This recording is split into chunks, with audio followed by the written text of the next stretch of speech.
conversations that matter with Representative Tom Rice, who is part of the Gwinnett delegation, and he attended the conversation and participated tonight.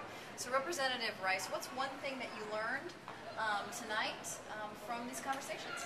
Well, I think I learned a lot more specifically about the DOJ decision earlier this year and what that means in terms of the waivers and those types of things that many people seek in the state. So, it'll help me to understand what my constituents are going to ask me about, which I think is valuable in terms of my time. Yes.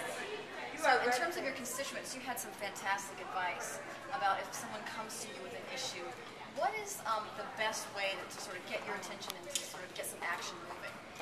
Well, I've always found that the best way to do things, since I can't remember everything that people tell me vocally, is I ask them generally to write me a one-page fact sheet that just specifies what the problem is, what happened as a result, and who they were involved with, and what resolution they'd like to see in one page. In that fashion, not a lot of detail, but enough that somebody can contact them from the appropriate department.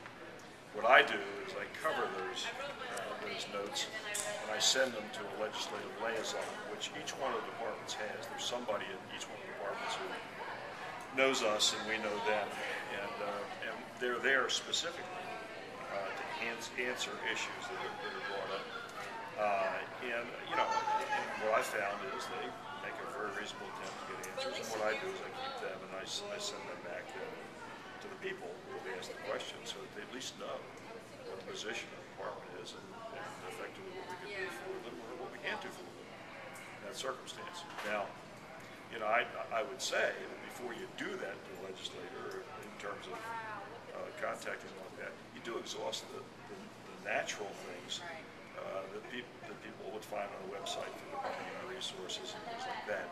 They get to a point of frustration with that whole system, and they have a perfect right to comment to their legislator. It's a good way to do it. Well, thank you so much. That's wonderful advice for advocates, and thank you for supporting our event tonight. It's been a pleasure. Okay, take care. Are we off?